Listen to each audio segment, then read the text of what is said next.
Hey there, baseball fans. I'm Mitch Gatzke, welcoming you to Ducks on the Pod, episode number 6.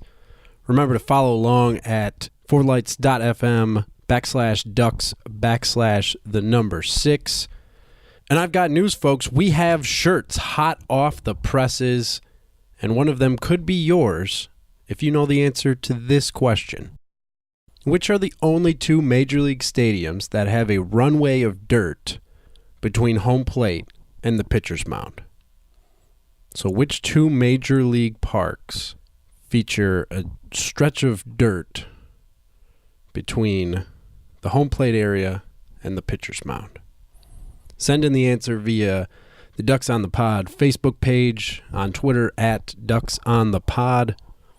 I guess you could email me at GatzkeMitch@gmail.com. Text me if you know me like that, but if you don't, I'm not broadcasting my phone number, sorry. I get enough solicitation on my line. Anyway, the first person to send me the correct answer will win one of these exclusive, limited edition, first batch Ducks on the Pod t-shirts featuring our soon-to-be world-famous logo. The actual shirt itself is a high-quality tri-blend material, very soft and lightweight, perfect for your next trip to the ballpark or the beach, Saturday morning chores, the gym, even sleeping. But that won't really help the whole world-famous thing much. No matter how you plan to wear it, you got to get the answer to the question right first. Again, the only two major league stadiums with a runway of dirt between home plate and pitcher's mound. Let me know, and a shirt will be yours. All right, now let's check this week's starting lineup. Leading off this week, Wil Myers. Who else? He's the first man to hit for the cycle in 2017. Did that on Monday night. And it's convenient for me because it gives me a chance to segue perfectly into my fantasy team. That's right, Wil Myers, one of the guys on Country Strong for 2017. I'll get into draft day from this past Saturday, run down some of my better picks, some of the ones that I wish I'd done differently. In the all-important second spot, Mitch Moreland had a great series in Detroit over the weekend. I'll let Red Sox fans know why they will not be regretting having Moreland in the lineup as they attempt to replace Big Papi. Batting third, I was stumped earlier this week by a buddy of mine, Nate Simons. He had a technical question about some of the things that you don't really think about in baseball. We'll get into that later. And cleaning up this week, I've got a weekend spotlight series. The Cardinals are in New York to take on the Yankees. A little bit of interleague play for you. We'll preview that big series. And it's that time again to welcome in our good friend Ham Porter. Let's hear it, Ham. Leading off this week, Wil Myers hit for the cycle on Monday night. Check out the show notes for a link to a nice piece on MLB.com. It was the StatCast of the day here on Tuesday. So there's a video of all 4 hits and a nice little breakdown of Myers' Monday night performance. And good for him because he's been so close so many times before. Astoundingly, Myers has come up just a triple shy of the cycle 4 times previous. And Monday night, he finally put those demons to rest. And it's convenient because it's both my first fantasy brag of the year and the perfect segue into talking about my draft from last Saturday. Unfortunately, I get absolutely nothing extra in the fantasy standings for Myers' cycle. Still, it's a feat you rarely see in the majors, and it's cool when one of your guys does it. So anyway, here we go. Country Strong at Moonlight Graham Fantasy Baseball League Draft Day 2017. Wil Myers and Matt Kemp right off the bat. I was happy with my first 2 picks and the power that I was able to acquire there. So with the next pick, I went in a bit of a different direction. Got Eduardo Nunez, the third baseman from the Giants. I like his speed. I actually had him last year when he came over to the National League. Remember, I'm in a National League only fantasy league, so when guys get traded from the AL to the NL, they actually become free agents in our league. I picked him up. He did pretty nicely, and I'm excited about what he can do with a full season over in AT&T Park in San Francisco. My 5th round pick was actually traded away, and another owner took Javi Baez in that spot. Not a guy that I would have taken, certainly not that high, but hey, it's his team. This is the point where I realized I needed some starting pitching, so in the 6th round, I grabbed the Mets' Matt Harvey. I'm looking for a big bounce-back season from him. He's a strikeout guy, and he's proven that he has the stuff. It's just a matter of staying healthy and putting it all together. In the next round, I continued to reach for some starting pitching, went with Harvey's Mets teammate, actually, Steven Matz, who's currently on the DL, but another guy that I like to rack up some wins as he pitches lower in the Mets rotation. Just waiting for him to return healthy and ready to go. My next pick in round 8, probably the one I'm most proud of, Jock Peterson. I think this guy is poised for 30 home runs this year. He's going to be seeing a little bit more left-handed pitching, which is going to improve his numbers, you would think. Maybe not in the batting average area, but certainly in the power area, at least with some more opportunities for him. And he plays a great center field, so you know he's never going to be lifted for defensive reasons either. My next pick, round 9, I went with the Atlanta Braves closer Jim Johnson. Needed some saves. He was the best available at that time. Guys were starting to reach for closers, so I took Johnson. Not a flashy guy, just somebody who comes in, closes the door, and that's what I needed at this point. My round 10 pick was actually solidified for me. That would be A.J. Pollock. I went into my keepers, and I should have mentioned, to lead it off, my first round pick actually was Paul Goldschmidt. But if you missed my show a couple weeks ago on the keepers, go on back and listen to that one. After Pollock, this is where it started to get hairy. I hadn't picked in a while because my 10th round was already spoken for. And I noticed a huge gap in my infield. At this point, I did not have a second baseman, a middle infielder, or a third baseman. So in the 11th round, I took Jed Jerko, who I actually said on this show that I wouldn't recommend taking for your fantasy team. I ended up doing it. If Jerko hits another 30 bombs, I'll have hit the jackpot. Chances are he will not, and I'll have wasted a crucial pick at the time in the draft when it's beginning to turn from early to middle rounds, and you really need to make those picks count. I was a little bit disappointed with the Jerko pick there. And then the next round, I went with Martin Prado, a guy who's going to certainly do it for you in the batting average category. Currently on the DL, waiting for him to get back from injury as well. Next round, Travis Jankowski. Again, not a pick that I'm terribly proud of, but he's got upside. He stole 30 bags last year. Didn't even play really a full season. Looking forward to him progressing and really using that speed on a team that doesn't have a whole lot of guys who you're going to want to hold back on the bases. You know, when you're on the bases and there's a slugger up, maybe you just stick around first. Jankowski probably going to have the green light all season. Next up, I went with another outfielder, this one more on the power side for sure, Michael Saunders of the Philadelphia Phillies now. Had a great season for the Toronto Blue Jays last year, and generally when guys come to the NL from the AL, they experience a little bit of a bump in their offensive numbers. That would be huge for me with Michael Saunders. In the next round, I started to look at some pitching quite seriously and came away with the fabulous setup man for the Philadelphia Phillies, Hector Neris. Just waiting for him to become the closer, really. Came out today that Joaquin Benoit will actually assume that role for now, but really it seems that Hector Neris is the closer of the future. And I'm just waiting for him to take that step because some saves would be nice, but at this point, just looking for a low whip, relatively low ERA, and a lot of strikeouts. Neris certainly provides that. Next round, we're into 16 now and starting to get a bit late. So I went for Derek Dietrich, who's actually playing in place of Martin Prado for the Miami Marlins at third base. Dietrich kind of fits into that category of picks that I'm not too proud of, but considering what was available at the time and what I needed, it was a pick that I just had to make. 2 picks before Dietrich, actually. The guy that I really wanted in this spot, Freddie Galvis, was taken. He provides a lot of pop in the middle infield, something that's very valuable, especially as we get later into these rounds. Unfortunately, Galvis wasn't on the board, and I was stuck with Dietrich.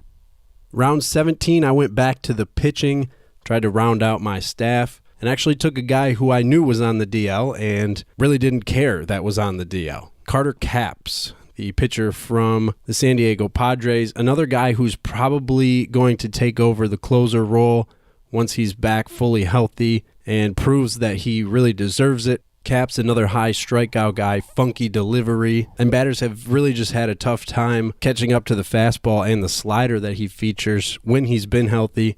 coming back from Tommy John, actually, so anything goes, but we have seen guys that come back even stronger from Tommy John. Certainly hoping for that with Carter Capps. Next pick, we're into round 18, and I went with John Gray only because he's projected to have quite a season, at least as far as Colorado Rockies starters are concerned. Very high strikeout guy. That's pretty rare in a starter. And we're talking pretty late in the draft here, and he was, at least on my board, pretty high up, so this was more of a pick just to take the best guy available more than anything. Next up, I went with Adonis Garcia. Needed some power in the utility spot. Went with Garcia, who plays third base for the Atlanta Braves. He struggled at times last season, but really came on in the second half, and I'm looking for him to continue to take steps as he gets used to the major league game. Round number 20 was a funny one because I needed a backup catcher. I took Devin Mesoraco. That's right. The catcher from the Cincinnati Reds, who just cannot stay on the field the last few years, but he has shown when healthy he can hit the ball. That's pretty valuable at the catcher position, so I took a flyer. If he's healthy, great. If not going to be a huge loss because he is my second catcher on the roster. Then I had 3 keeper picks who were basically holdovers from last year. Tyler Glasnow, the pitcher from the Pirates who got roughed up the other night in his first start of the season. My first catcher on the roster, that's the Cubs' Wilson Contreras. Love this young guy. Can't wait to see what he brings to the table this season. And then the closer from the Cardinals, Seung-Hwan Oh. Hasn't had a good go of it yet this season, but I'm fully expecting him to turn it around and provide me with some saves that are going to be big for me this season. And then the last guy that I actually drafted to round out my roster and completed at 23 was Carl Edwards Jr., the fantastic middle relief man for the Chicago Cubs. Again, a lot of strikeouts, low ERA, low whip. That's what I'm looking for. And in a format like ours, when you have so many players on your roster, a guy like Carl Edwards can really be valuable, despite maybe pitching only 2, 3, maybe 4 innings a week. I had 3 injured guys that I chose to replace. Devin Mesoraco, as I mentioned, currently on the DL actually, so I picked up Miguel Montero, the backup for Wilson Contreras. In place of the injured Carter Capps, I took my team mascot, and I had to. Bartolo Colon, the ageless wonder, now pitching for the Atlanta Braves. And really, as long as this guy is in the league, I'm going to find a way to get him on my team, even if he provides minimal value.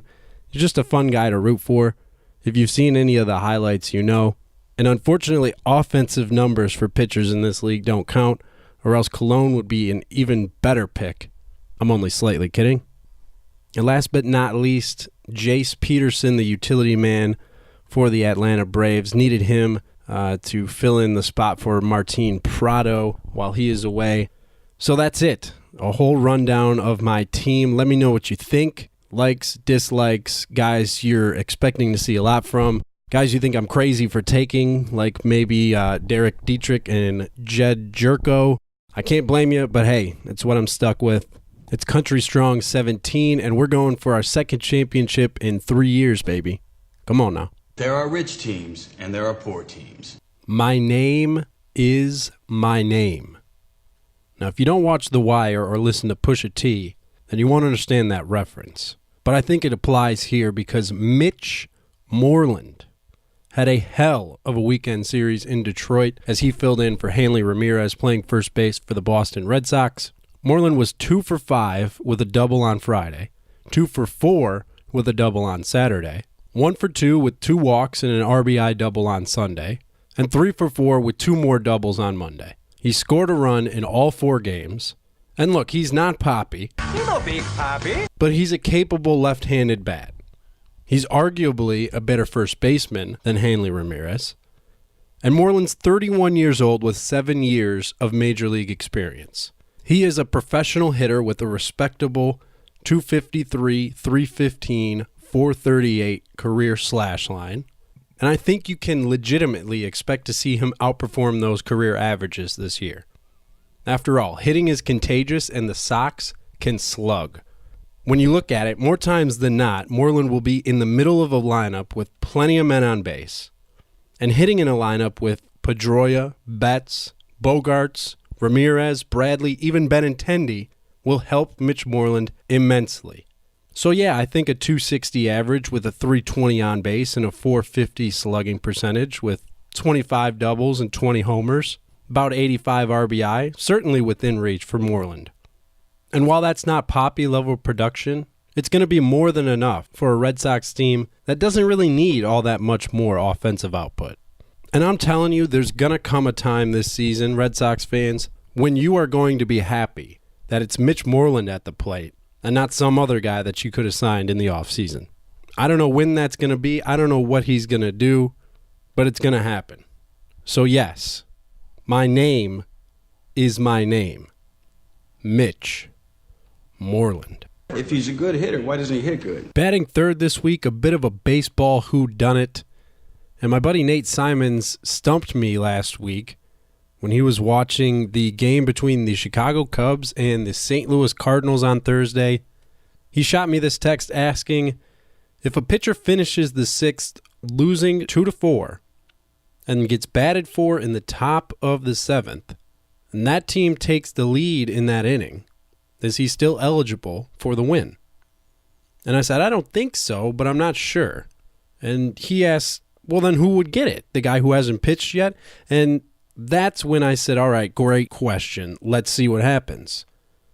So he says you should talk about it on the show. I said, well, I need an answer first.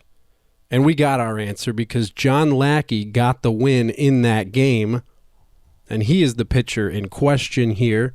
So let's dive into this. Lackey finishes the sixth. Cubs are trailing 4-2, and he's scheduled to lead off the top half of the seventh, but Joe Madden pinch hits Matt Caesar for him.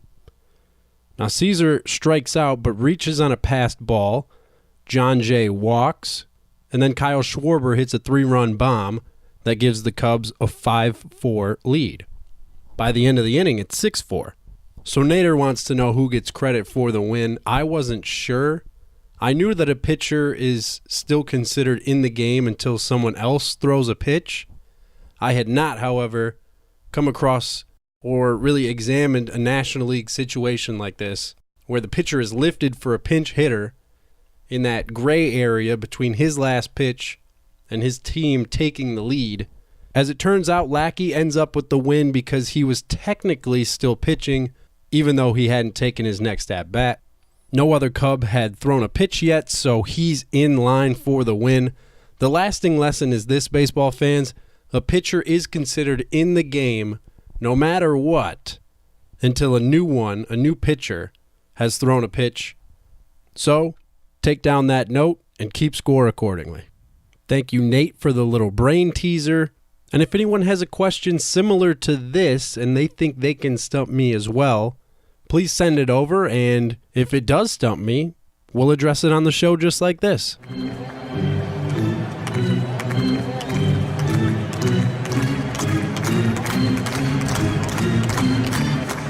To clean up this week, I'm breaking out the spotlight for the weekend. We're going to focus on the St. Louis Cardinals at the New York Yankees.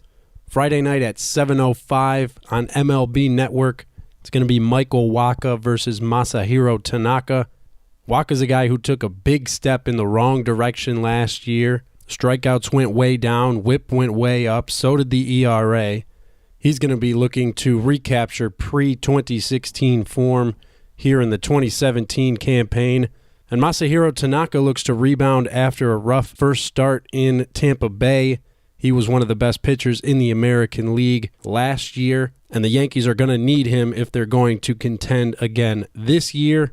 On Saturday, it's a 1:05 first pitch, also on MLB Network. That'll be Carlos Martinez versus CC Sabathia.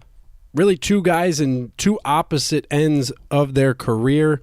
Carlos Martinez just becoming that young ace for the Cardinals.